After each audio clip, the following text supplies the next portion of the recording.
Hello, dear listeners, and welcome to the English Globe. And we are truly pleased that you have joined us today for another long, calm, and beginner-friendly English learning podcast, because this channel is designed especially for learners who want to improve their English listening skills gradually, while also understanding important global topics explained in a clear and professional way. And in today's episode, Julia and I will explore a fascinating modern business story by asking how one individual, who once moved across countries as a student with no guarantee of success, later became deeply connected to industries such as electric vehicles, private space exploration, artificial intelligence, and global technology markets, while building a personal net worth that international financial media now estimate in the hundreds of billions of dollars. Thank you, Adam. And hello to everyone listening from different parts of the world. And before we begin, I would like to reassure our listeners that today's discussion is presented purely for educational and English learning purposes, because our goal is not to praise, criticize, or promote any individual, but instead to calmly explain how modern wealth is created through companies, investments, and long-term decision-making. And throughout this episode, you will hear useful vocabulary such as entrepreneur, innovation, investment, valuation, risk, and long-term strategy, which are commonly used in business news, documentaries, and professional English discussions. Before we go deeper into details, let us pause for a moment and ask a powerful and thought-provoking question. And that question is how someone who once lived a relatively ordinary student life could later influence industries that affect how people drive cars, explore space, communicate digitally, and think about future technologies.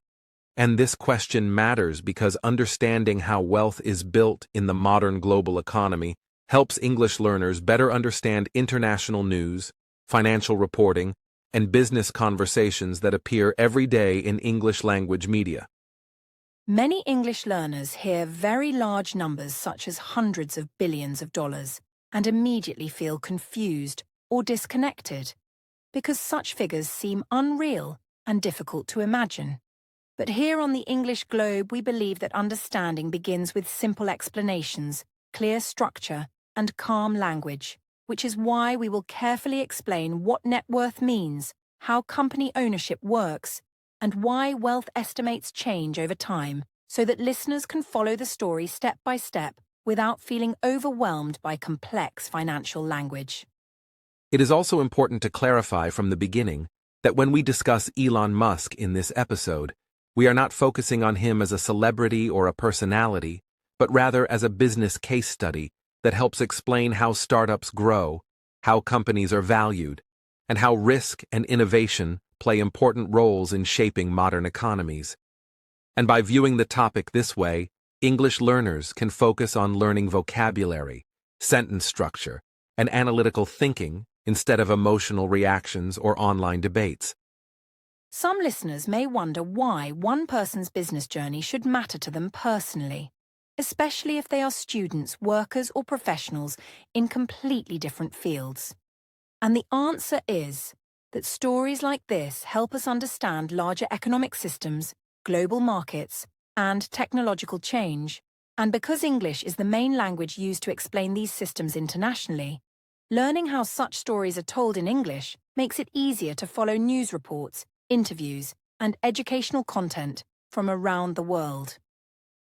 Throughout this podcast, Julia and I will guide you through the major stages of Elon Musk's financial journey, including early startups, major company growth, and the way ownership in large corporations can increase in value over time. And we will do this without making predictions or giving financial advice, because our aim is education and language learning rather than persuasion. And by listening closely, you will also practice understanding long sentences, formal explanations, and logical connections commonly used in business and economic discussions. As you listen, we encourage you to pay attention not only to the information itself, but also to how ideas are connected using phrases such as over time, as a result, in the long term, and from a business perspective. because these expressions are very useful when discussing complex topics in English in a calm and professional way, especially when talking about money, technology, and global markets where careful language is very important. We would also like to clearly state for transparency, especially for new listeners, that this podcast is created solely for educational purposes and English language learning, and the information shared here is based on publicly available reporting and general explanations, not personal opinion or promotion, which allows listeners from all backgrounds to feel comfortable focusing on improving their listening skills and understanding real-world English content. Please remember, dear listeners, that it is completely normal if you do not understand every word at first, because language learning happens through repeated exposure and patience, and we will explain ideas using different wording and examples so that your understanding grows naturally over time. And this long-form listening style helps train your ears and mind to follow real English podcasts, interviews, and business discussions with more confidence. Before we move forward, we would also like to gently remind you that if you find the English Globe helpful for improving your English listening skills and understanding global topics, you can support our work by liking this episode and subscribing to the channel, because your support helps us continue creating calm, respectful, and YouTube policy-safe educational content designed especially for English learners around the world. Yes, and we would love to hear from you as well, so please feel free to share in the comments where you are listening from today and what motivated you to learn English, whether it is for education, career growth, travel, or personal development, because your participation helps build a global learning community where people connect through language and shared curiosity. So now, with curiosity, patience, and an open and analytical mindset, let us begin our exploration of how Elon Musk built his fortune, what his financial story reveals about modern business and innovation, and how such topics are discussed in global English media, all explained carefully and step by step to help you learn not only about the world of business, but also about the language used to describe it. To understand how Elon Musk's financial journey developed later in life, it is important to begin calmly and realistically with his early years, because success stories often become exaggerated over time, and when we remove the myths and focus on facts, we see that Elon Musk was born and raised in South Africa during a period when the country itself was experiencing social and political complexity, and his childhood environment was not a perfect or magical starting point, but rather a place where curiosity, reading, and independent thinking slowly began to shape his mindset. Yes, Adam, and I think it is very important for English learners to notice that when we talk about someone's early life, we are not saying that their future success was guaranteed, because being born in one place or family does not automatically decide destiny. And this is where understanding words like background, environment, and circumstances becomes useful, since these words describe conditions that influence a person, but do not fully control their future. As a child, Musk reportedly spent a large amount of time reading books, especially books related to science, technology, and imaginative stories.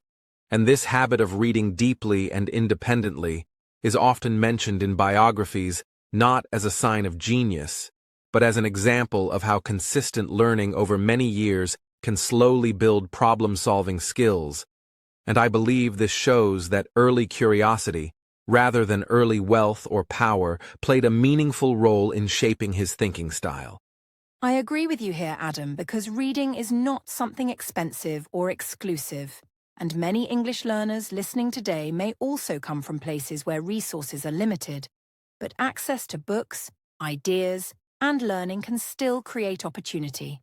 And this connects well to the word ambition, which means a strong desire to improve or achieve something over time, not instantly, but through patience and effort. Another important part of Musk's early story is education, because after finishing school in South Africa, he made a major decision to leave his home country, which is not easy emotionally or financially, and he first moved to Canada, where he attended university, and this step shows how global education paths often involve movement across borders, paperwork, uncertainty, and long-term planning rather than sudden success. This is a good moment to explain the word immigrant clearly for our listeners, because an immigrant is a person who moves from one country to another to live, study, or work, often in search of better opportunities, and becoming an immigrant usually requires adapting to new cultures, accents, systems, and expectations, which can be challenging but also educational.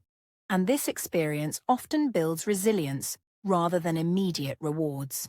Later, Musk continued his education journey by moving from Canada to the United States, where he studied at well-known universities. And while the names of these institutions often attract attention, what matters more for learners is understanding that higher education systems in countries like the US often encourage independent thinking, research, and experimentation. And this academic environment can influence how students approach problems later in business or technology. I think this is an important point to pause on, Adam, because many people assume that studying abroad automatically leads to success. But in reality, education is only a tool, and how someone uses that tool depends on their mindset, discipline, and willingness to learn continuously, which is why words like opportunity should be understood carefully, since opportunity creates a chance, but effort determines the result. During these early years, there is no evidence that Musk was already wealthy or powerful, and this helps us avoid myth-making.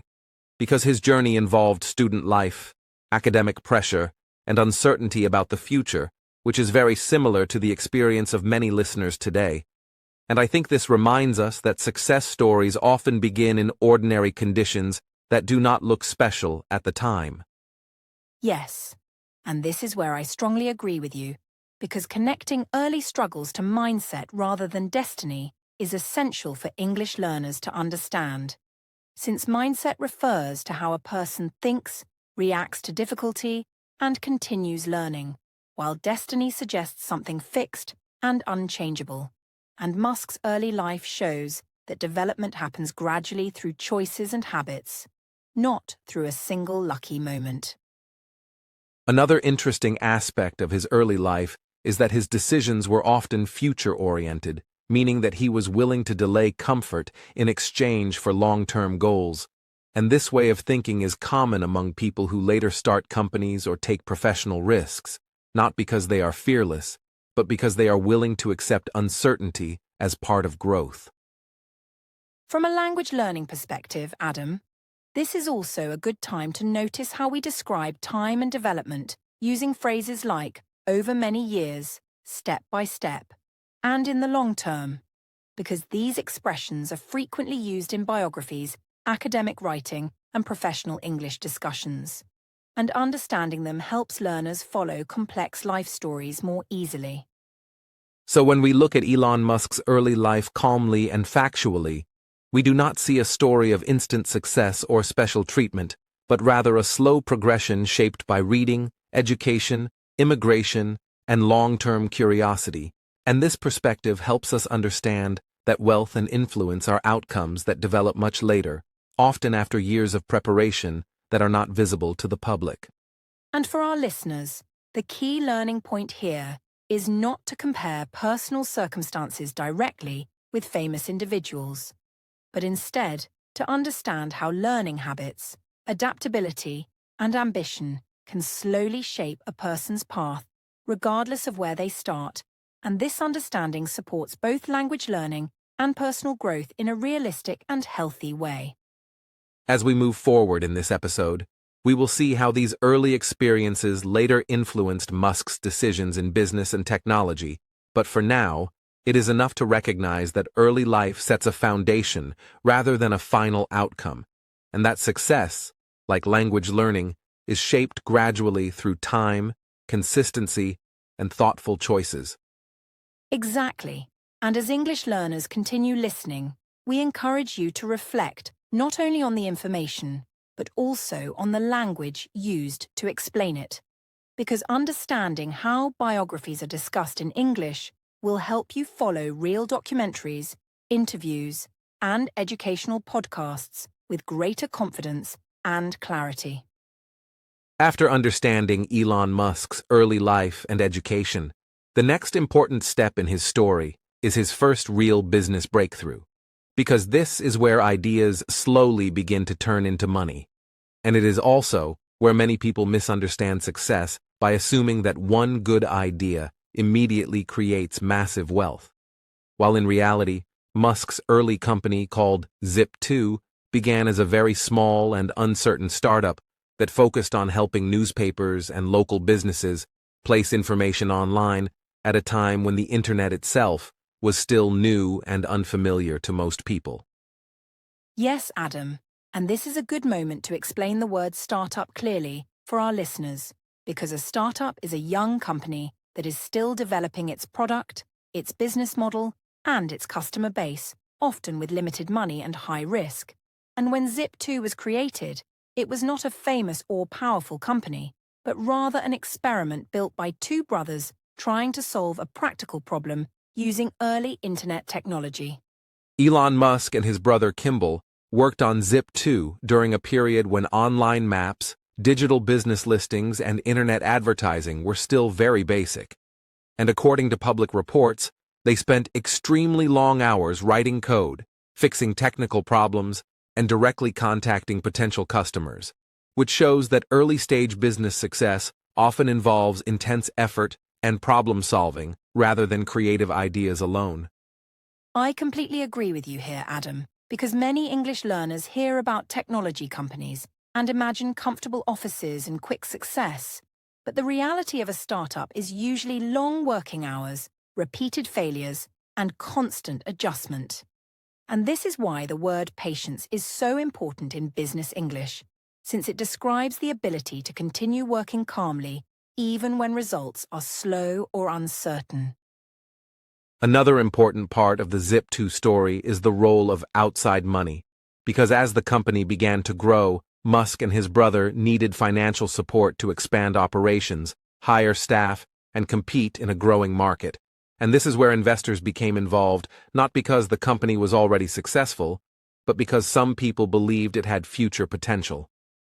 This is a good time to explain the word investor for our listeners, because an investor is a person or organization that provides money to a company in exchange for partial ownership, often called shares.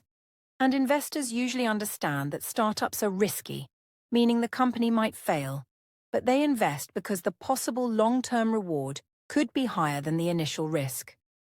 As Zip2 continued developing, the company attracted attention from larger firms that were looking to strengthen their digital services. And eventually, Zip2 was sold to a bigger company in a process known as an acquisition, which means one company buys another company, usually to gain technology, talent, or market position. And this moment marked Elon Musk's first significant financial success. Yes, and acquisition is a very common word in business news, and it is important for learners to understand that an acquisition does not mean instant personal wealth in cash, because the money from a sale is often divided among founders, investors, and employees. And it may also come with conditions, taxes, and future obligations, which shows again that business success is more complex than headlines suggest. From this sale, Musk earned his first major amount of money, which was meaningful, but far from making him a billionaire. And this point is essential for avoiding myths, because Zip2 did not suddenly make him one of the richest people in the world, but instead gave him experience, confidence, and capital that he later used to start new companies and take bigger risks. I think this is one of the most valuable lessons in this section, Adam, because many people focus only on the number earned, while the real value of Zip2 was learning how companies are built, how investors think, and how technology products are sold. And for English learners, understanding this process helps them follow business stories more realistically and without unrealistic expectations. Another detail worth mentioning is that the Zip2 experience also taught Musk about compromise and conflict, because early founders often disagree with investors or partners about strategy and control, and while these challenges are difficult, they are common in startup environments and help shape future leadership decisions. Yes, and this connects strongly to the idea of problem solving, which is not only about technology, but also about communication, negotiation, and decision-making. And these are skills that develop slowly over time, just like language skills, through repeated exposure and real-world experience rather than sudden success. When we look at Zip2 calmly and clearly, we can see that it represents a starting point rather than a final achievement, because it provided a foundation on which future companies could be built. And this pattern is very common in the technology world, where early projects prepare entrepreneurs for larger challenges later. I agree, and for English learners listening today, it is important to understand that most successful technology companies grow in stages, starting small, adjusting to feedback, attracting investment, and sometimes being acquired. And learning this vocabulary and structure makes it easier to understand international business news and professional discussions in English. So the key message from this part of the story is that first success does not equal instant wealth, and Zip2 was not the end of Elon Musk's journey, but rather the beginning of a longer path that included learning from mistakes, building experience, and slowly increasing ambition over time. And as we move forward in this episode, listeners will see how the lessons from Zip2 influenced Musk's next ventures. But for now, it is enough to recognize that wealth often begins with small steps, patience, and continuous learning, which is a powerful idea for both business understanding and language development. In the next section, we will explore how Musk used the experience and money from Zip2 to enter a new industry and face even greater challenges. But as always, we will explain everything carefully and clearly so that English learners can follow the story with confidence. After the sale of Zip2, Elon Musk entered a new and more complex stage of his business journey because instead of slowing down or choosing a safe path, he decided to invest most of his earnings into a new idea related to online financial services, which led to the creation of a company called X.com. And at that time, this decision was considered risky because internet-based banking was still unfamiliar to many users and faced strong competition from traditional financial institutions. Yes, Adam, and this is an important moment to highlight the word risk, because in business English, risk refers to the possibility of losing money, reputation, or control when making a decision. And while risk often sounds negative, it is also a normal and unavoidable part of innovation, especially in technology sectors where markets are new and rules are still developing. X.com was designed to make financial transactions faster and more accessible through the internet, and as the company grew, it entered a competitive environment where another online payment service was developing at the same time, and eventually these two companies merged, forming what later became known as PayPal, a name that many people recognize today from everyday online transactions. The word merge is useful for learners here because it means that two companies combine their operations, teams, and technologies into one organization, often to reduce competition or strengthen market position. And while mergers can create opportunity, they can also introduce challenges, especially when leadership styles, company cultures, and technical priorities differ. Following the merger that created PayPal, leadership disagreements began to appear, not because of personal issues, but because fast-growing companies often face difficult choices about strategy, security, and long-term direction, and these disagreements eventually led to changes in leadership structure, which is a common situation in startup environments under pressure. I think it is very important to explain the word conflict carefully here, Adam, because conflict in a professional setting does not always mean emotional arguments or personal hostility, but rather differences in opinion about how a company should be managed, what technology should be used, or how risk should be handled. And understanding this helps English learners discuss business challenges without exaggeration or drama. As PayPal continued to grow rapidly, the board of the company made decisions that resulted in leadership changes, and while Elon Musk was no longer in the top executive role, he remained a major shareholder, which means he still owned a significant part of the company and would benefit if the company increased in value.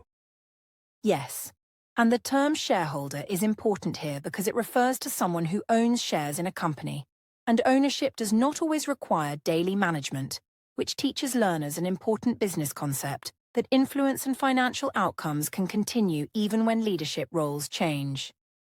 Eventually, PayPal attracted the attention of a much larger technology company, and it was sold in an acquisition that turned PayPal into part of a bigger corporate structure, and this sale resulted in Elon Musk receiving a substantial amount of money, often described as his first major capital gain from a large technology company. The phrase capital gain is useful to explain here because it refers to the profit earned when an asset, such as company shares, is sold for more than its original value. And this concept helps English learners understand how wealth in the technology world often comes from ownership and long-term growth, rather than monthly salary. However, it is important to emphasize that this moment was not simply a financial victory, but also a learning experience shaped by difficult decisions and consequences, because leadership challenges, technical disagreements, and competitive pressure all played roles in shaping what PayPal eventually became. I agree with you, Adam, because focusing only on the money would miss the deeper lesson, which is that leadership is complex and sometimes uncomfortable, and even skilled individuals can face resistance or disagreement, and these situations require adaptability rather than emotional reaction, which is an important professional skill. From a broader perspective, the PayPal era shows that business decisions often involve trade-offs, meaning that gaining growth in one area may require giving up control or comfort in another. And understanding these trade-offs helps learners see business stories in a more realistic and balanced way. And from a language learning point of view, this section introduces formal expressions such as strategic disagreement, organizational change, and corporate governance, which are commonly used in business reporting and professional discussions, and recognizing them improves comprehension of real English news sources. When we look calmly at this period, we can say that PayPal was a turning point, not only financially, but intellectually, because it provided experience in managing scale, handling pressure, and learning how large technology companies operate under public and investor attention. Yes, and this reinforces the idea that success is rarely smooth or linear, and for English learners, understanding this balanced narrative helps avoid unrealistic expectations and encourages a more thoughtful and analytical approach to both business learning and language development. As we move forward in this episode, we will see how the lessons learned during the PayPal era influenced Elon Musk's later decisions in much larger and more complex industries. But for now, it is important to recognize that risk, conflict, and leadership challenges are not signs of failure, but normal parts of growth in high-pressure business environments. And with that understanding, listeners can continue this episode with a clearer picture of how business decisions lead to consequences, both positive and challenging, and how these experiences shape long-term outcomes in ways that are often invisible in short headlines. When people hear that Elon Musk's wealth increased dramatically through Tesla, it is very important to slow down the story and understand that Tesla did not begin as a powerful or guaranteed success. Because in its early years the company faced serious struggles related to production delays, limited funding, technical challenges, and public skepticism about whether electric vehicles could realistically compete with traditional gasoline cars, and these difficulties remind us that innovation often looks uncertain and unstable at the beginning, especially when a company is trying to change an entire industry rather than simply improve an existing product. I agree with you, Adam, and this is a good moment to explain the idea of electric vehicles in very simple terms for our listeners, because electric vehicles, often called EVs, are cars that run on electricity stored in batteries instead of gasoline. And while this may sound normal today, it was considered risky and impractical in the early stages of Tesla's development, which shows that new technology usually needs time, patience, and repeated improvement before it becomes widely accepted by the public.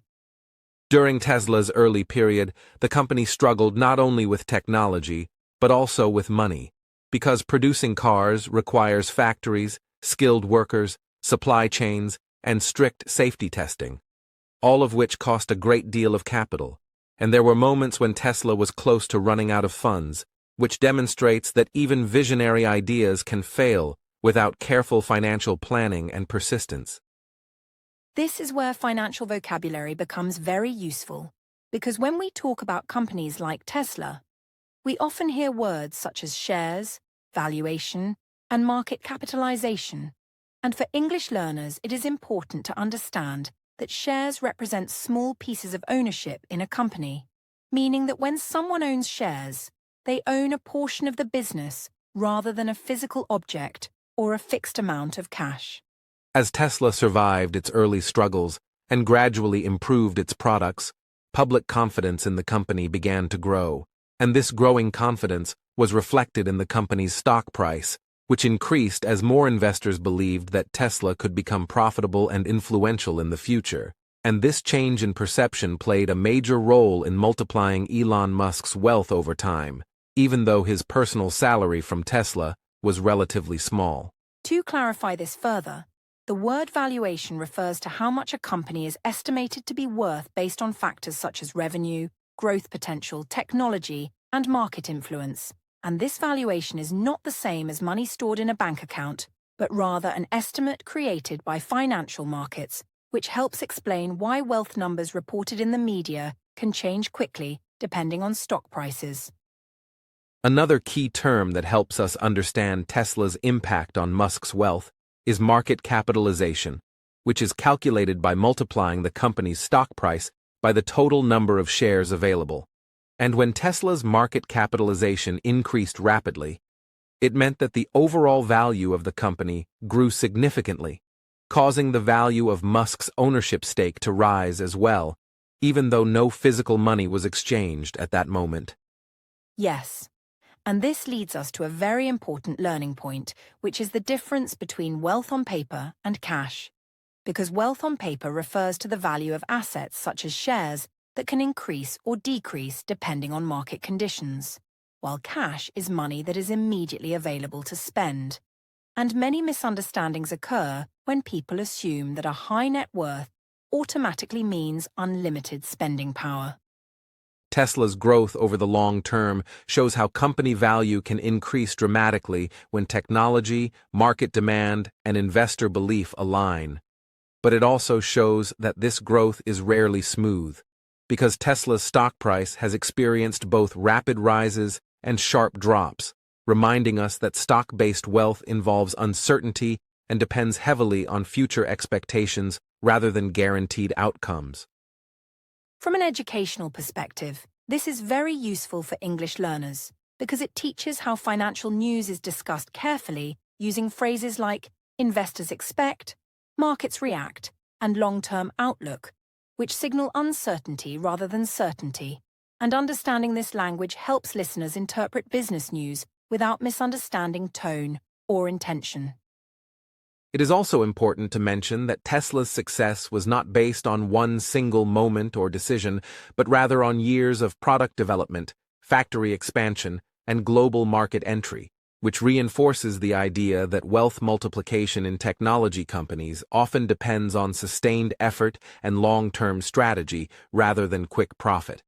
I strongly agree, Adam, because this section helps learners see that while Tesla played a major role in increasing Elon Musk's net worth, this increase was gradual and closely tied to the company's performance over time, and this understanding encourages a healthier and more realistic view of success, especially for students and young professionals who may feel pressure from dramatic headlines.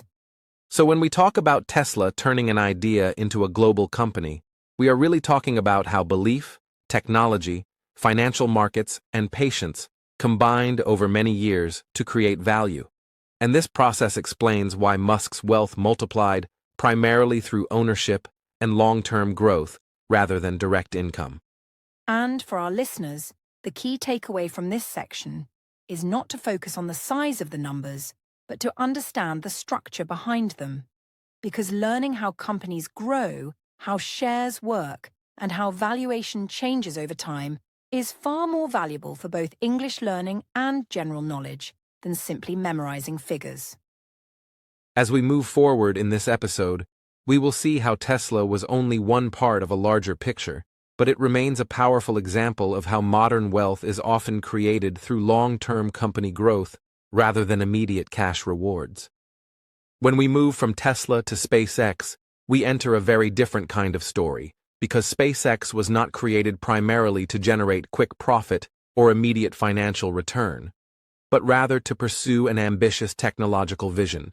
And this is why Elon Musk chose to invest a large portion of his own money into the company at a time when private space exploration was considered extremely risky, highly expensive, and dominated almost entirely by governments, rather than private businesses.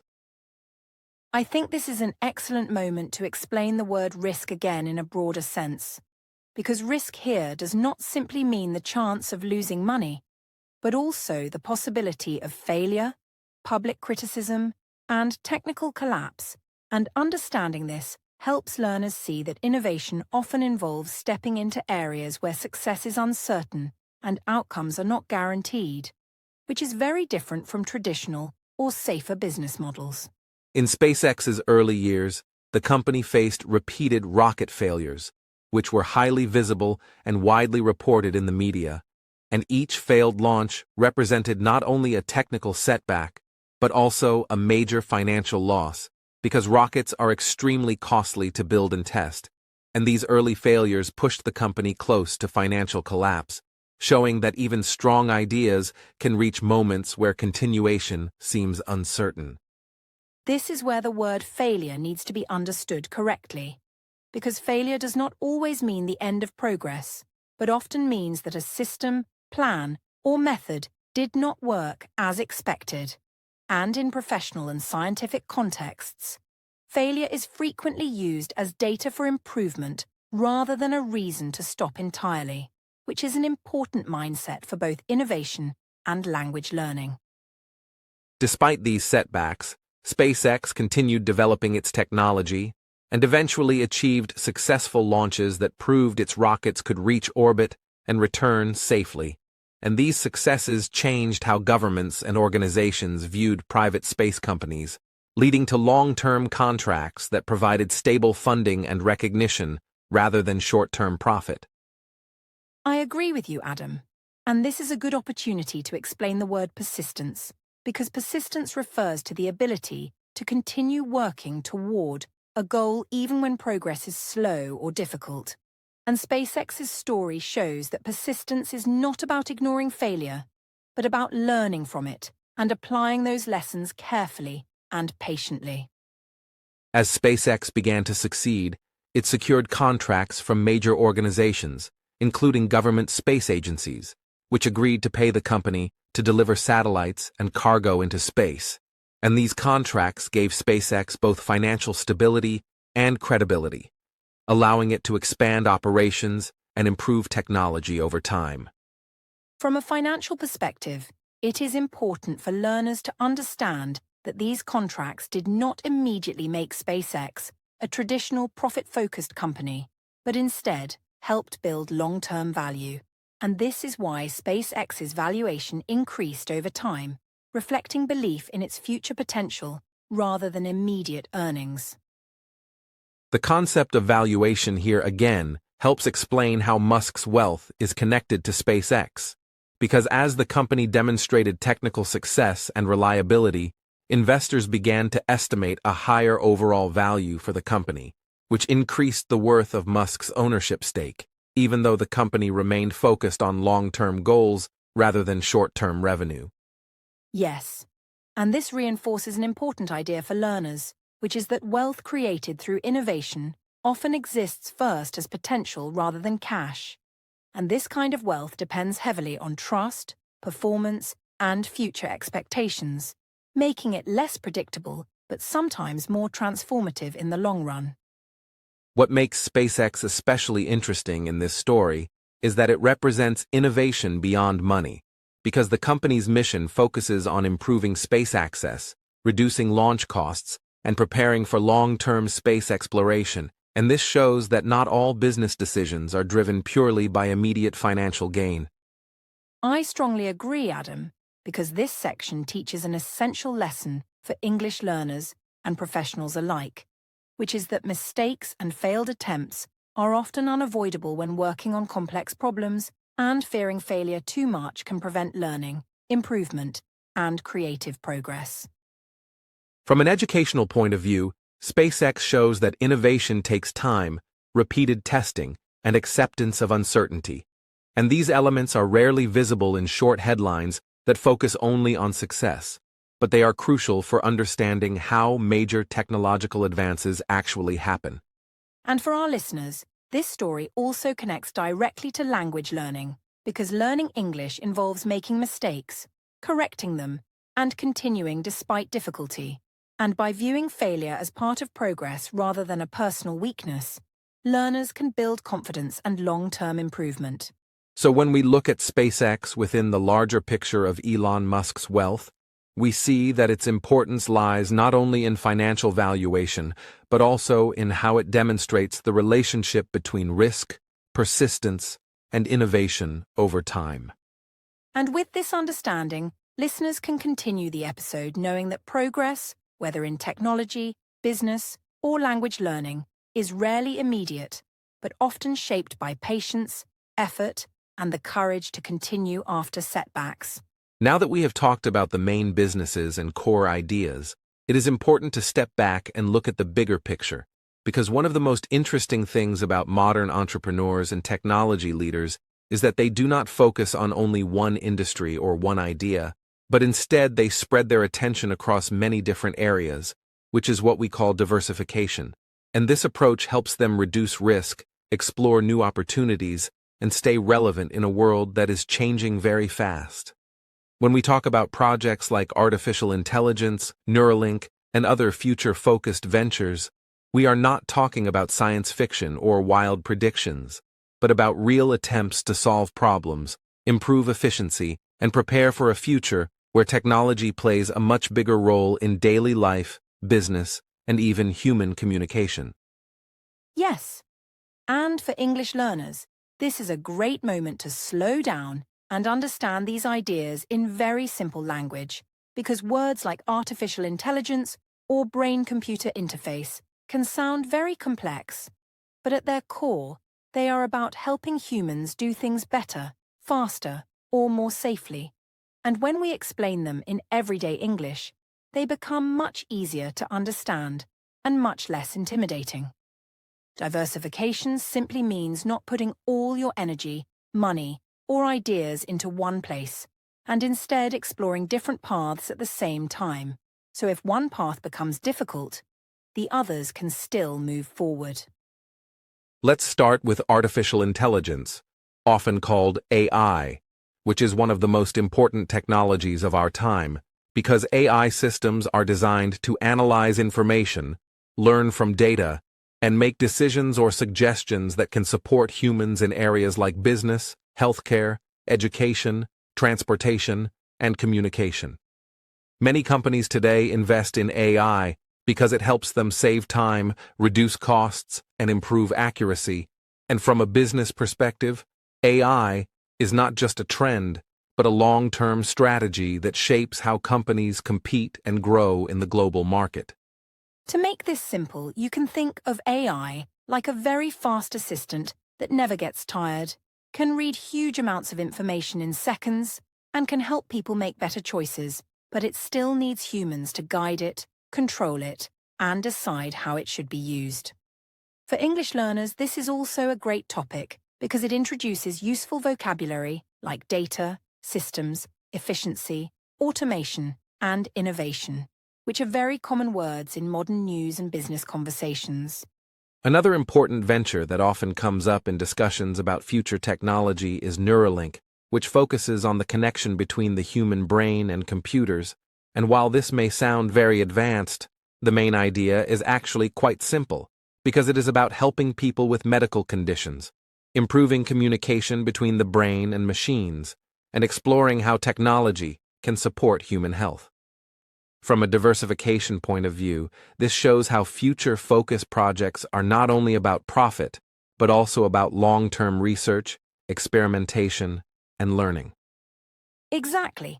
And it is very important to focus on learning rather than guessing or speculating about what might happen in the future. Because for English learners and general audiences, the goal is not to predict outcomes, but to understand concepts and language. When we talk about Neuralink in simple terms, we can say that it is a research project that studies how technology might help people with disabilities or neurological problems communicate or interact with the world more easily. And this keeps the discussion educational, calm, and responsible. When we look at these different ventures together, such as AI research, neuroscience projects, and other advanced technologies, we start to see a clear pattern of diversification, where businesses and innovators spread their efforts across multiple fields instead of relying on a single source of success. This approach is very common among large companies and long-term thinkers, because it allows them to adapt to changes, learn from different industries, and build knowledge that can be shared across projects. For everyday learners, this is also a powerful life lesson, because diversification is not only for big companies or rich entrepreneurs, but also for individuals who want to grow their skills, improve their careers, or protect themselves from uncertainty. Learning English, for example, is already a form of diversification because it opens doors to education, work, media, and communication in many parts of the world. And when you combine language learning with an understanding of global topics like technology and business, you become more confident and informed. Another important part of the bigger picture is future-focused thinking, which means trying to understand where the world is going instead of only looking at the past or present. And this mindset helps people prepare for changes in jobs, industries, and communication. Technologies like AI and brain-computer research encourage societies to ask deep questions about ethics, responsibility, education, and human values. And while these discussions can be complex, they are necessary for making thoughtful and balanced decisions. And this is why in this podcast we always focus on learning, clarity, and language development rather than dramatic claims or fear-based ideas. Because understanding the future should feel empowering, not stressful. By listening to topics like this in simple English, learners improve their listening skills, learn modern vocabulary, and also gain a better understanding of how technology, business, and society are connected in today's world. So when we talk about AI, Neuralink, and other future ventures, the main lesson is not about predicting success or failure, but about understanding the value of diversification, long-term thinking, and continuous learning, which are essential qualities in a rapidly changing global environment. These ideas help explain why modern leaders invest in many areas at once and why education and language learning remain so important. And for everyone listening, remember that you do not need to be an expert in technology to understand these topics, because step by step, with simple explanations and regular practice, you can follow global discussions, improve your English, and feel more connected to the world around you. This section is about curiosity, learning, and staying open to the future, which is a powerful mindset for both language learners and lifelong learners. When we talk about Elon Musk's reported wealth of hundreds of billions of dollars, it is extremely important to understand what these numbers actually mean, because many people assume that this amount is money sitting in a bank account ready to spend. But in reality, most of this wealth exists as ownership in companies, meaning that Elon Musk owns a percentage of companies like Tesla, SpaceX, and other ventures, and the total value of those holdings fluctuates every day depending on stock prices, investor confidence, market trends, and company performance, which shows that wealth reported by media outlets is an estimate, not guaranteed cash. Exactly, Adam. And this is a very important point for learners to understand because words like net worth or valuation can be confusing, and in simple English, net worth means the total estimated value of everything a person owns minus any debts or liabilities. And it often includes things that cannot be immediately converted into cash, such as shares, property, or business assets. So when we hear that Elon Musk has around $800 billion, it does not mean he has that much money to spend on cars, houses, or travel, but rather that this is the combined estimated value of his ownership in different ventures at that specific moment in time. To explain this more clearly, let us focus on stock ownership, which is a major part of Musk's wealth because he owns large percentages of companies such as Tesla, where his share is calculated based on the total number of shares multiplied by the current stock price. And even a small change in the stock price can increase or decrease his estimated net worth by billions of dollars in a single day. Which is why you may notice that media reports about his wealth often differ, depending on when the article was written and what the stock market was doing at that moment. I agree, Adam. And for English learners, it is helpful to know that ownership percentage refers to how much of a company a person actually owns, and this is separate from receiving a salary or cash, because someone can own a large portion of a company without taking money out of it, and that ownership represents potential value that may grow over time or be realized when shares are sold, making it very different from everyday money that we can spend immediately. Another factor to consider is how private companies, such as SpaceX, contribute to Musk's wealth estimates, because private companies do not have publicly traded stock, and therefore their value is based on investment rounds, contracts, and valuations estimated by investors or analysts. And this process can be less transparent and more variable, meaning that the total figure attributed to Musk's wealth may rise or fall depending on market perception, negotiations, and future expectations rather than actual cash flow.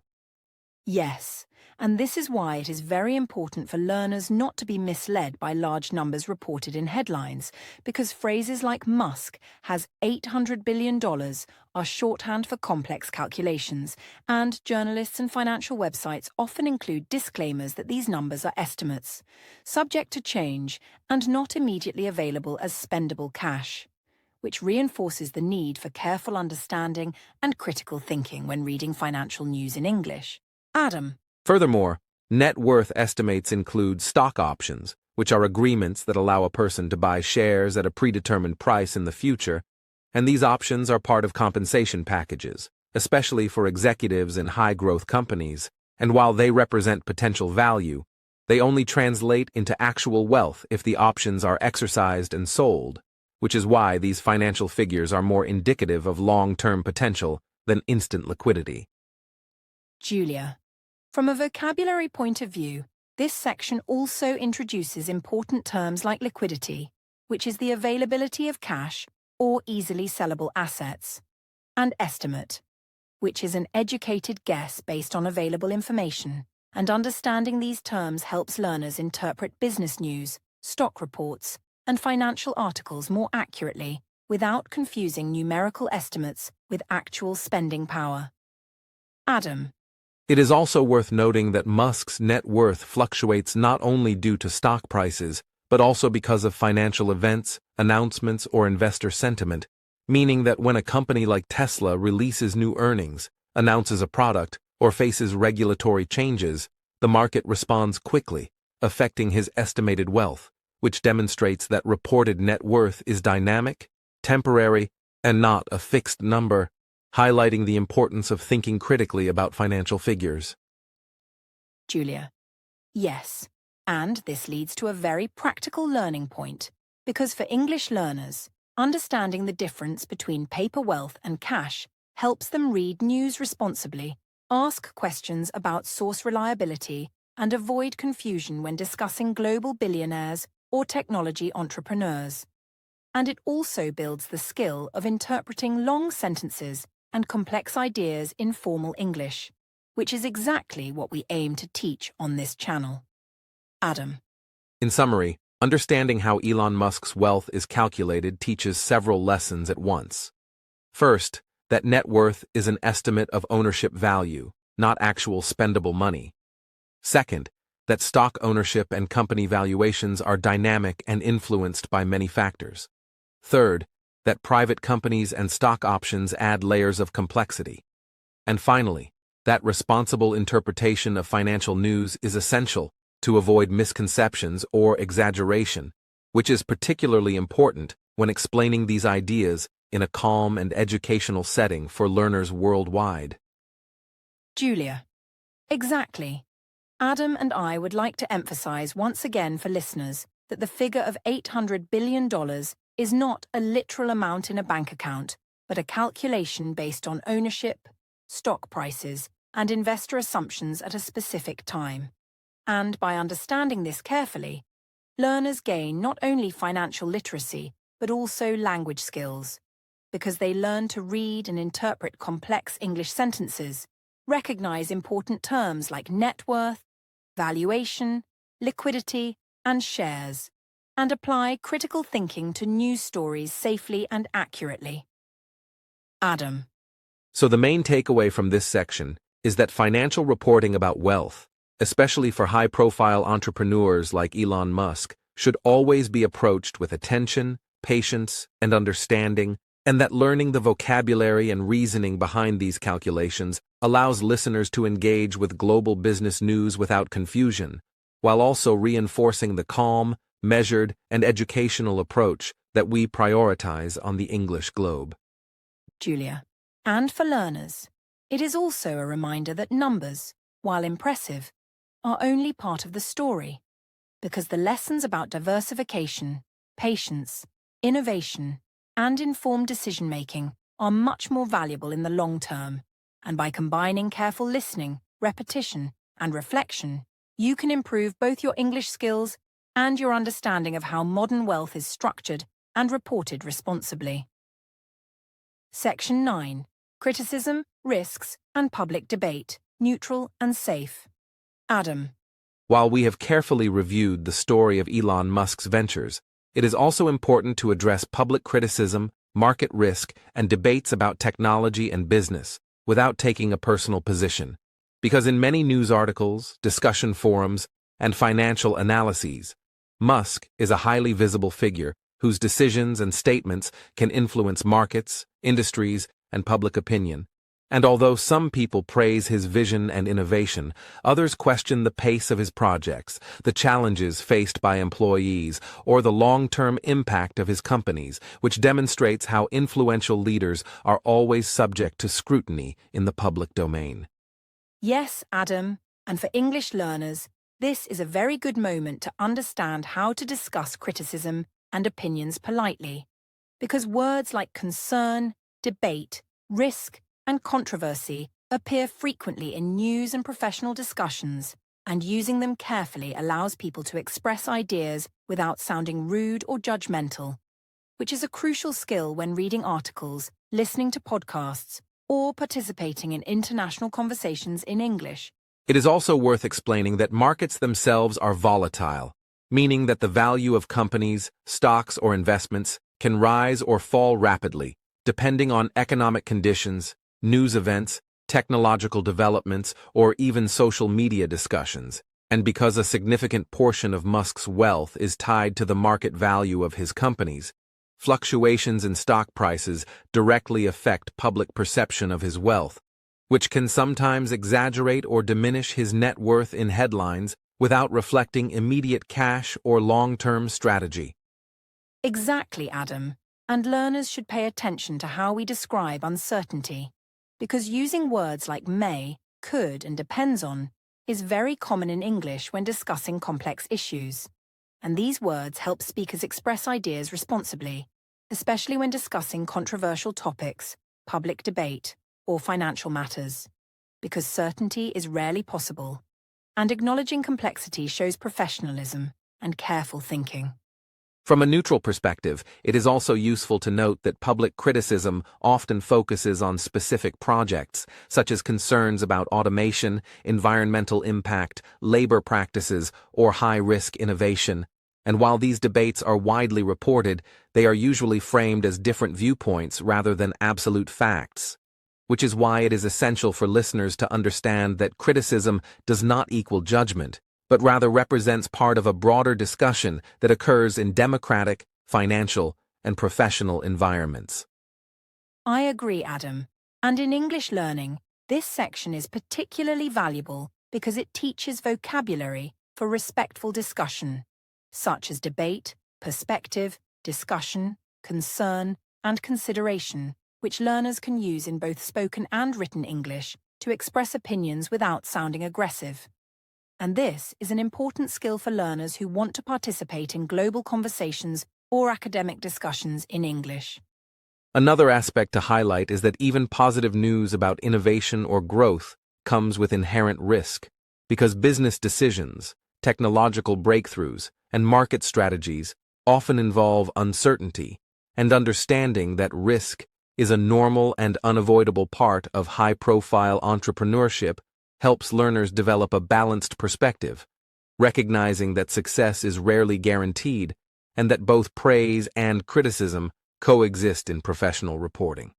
Yes, and we can also see that discussing public debate responsibly involves separating facts from opinion, because learners often encounter headlines that seem dramatic or extreme, and by practicing neutral language, careful phrasing, and acknowledging multiple viewpoints, they can build the skill to talk about complex topics without misunderstanding, overreacting, or appearing biased, which is exactly the kind of calm, professional English we focus on at the English Globe. It is also useful to observe that many discussions about risk in public media highlight the tension between innovation and responsibility. For example, how ambitious projects like SpaceX, Tesla, or AI research carry the potential for positive impact, but also require careful planning, safety measures, and ethical consideration, and presenting this information without exaggeration allows learners to see a clear, factual, and neutral view of public discourse. Exactly, Adam. And for listeners, the key takeaway is that criticism, debate, and discussion are normal parts of any high-profile career or technological advancement, and by approaching these conversations with respect, clear language, and careful phrasing, learners can develop both professional communication skills and a balanced understanding of world events, business decisions, and the challenges leaders face.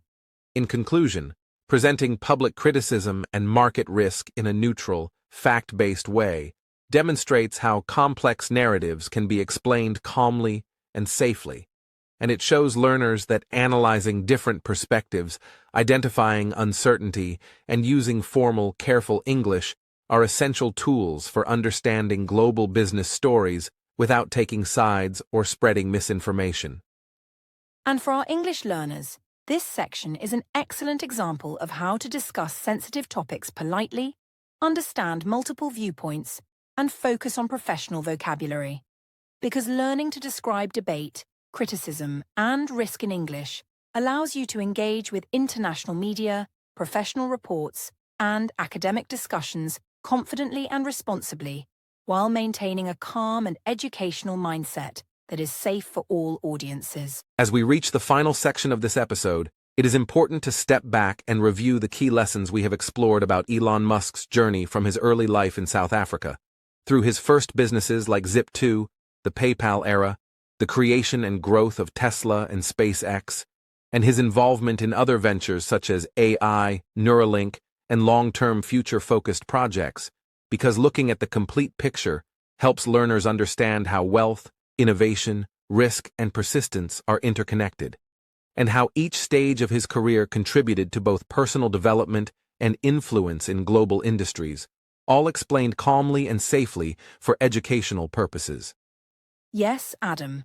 And for our English learners, it is very useful to see that this story not only provides examples of vocabulary related to business, technology, and finance, but also illustrates how careful language is used to discuss complex ideas, because words like diversification, valuation, risk, persistence, innovation, and market capitalization are explained in clear, step-by-step English.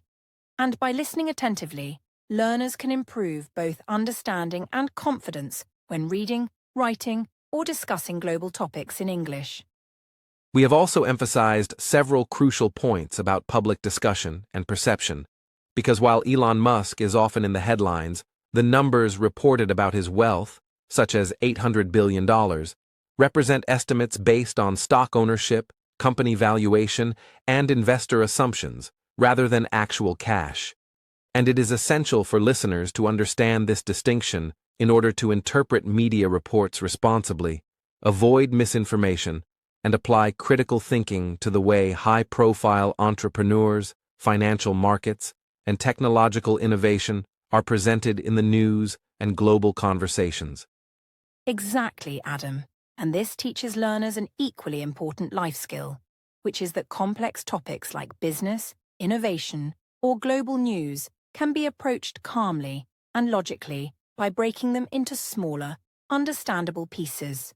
And when we practice this method in English, it strengthens listening comprehension, builds patience with long sentences, and helps learners recognize key ideas and vocabulary in professional reporting, while also providing insight into real-world developments without causing confusion or overwhelm. Another important theme we discussed is the role of risk, failure, and persistence in success. Because ventures like SpaceX or early Tesla projects faced repeated setbacks, technical challenges, and financial pressures, yet persistence, careful planning, and learning from mistakes allowed these projects to succeed over time, which provides a valuable lesson for English learners because it connects the idea of lifelong learning, steady improvement, and patience with both language development and understanding how the modern global economy functions responsibly. Yes, Adam.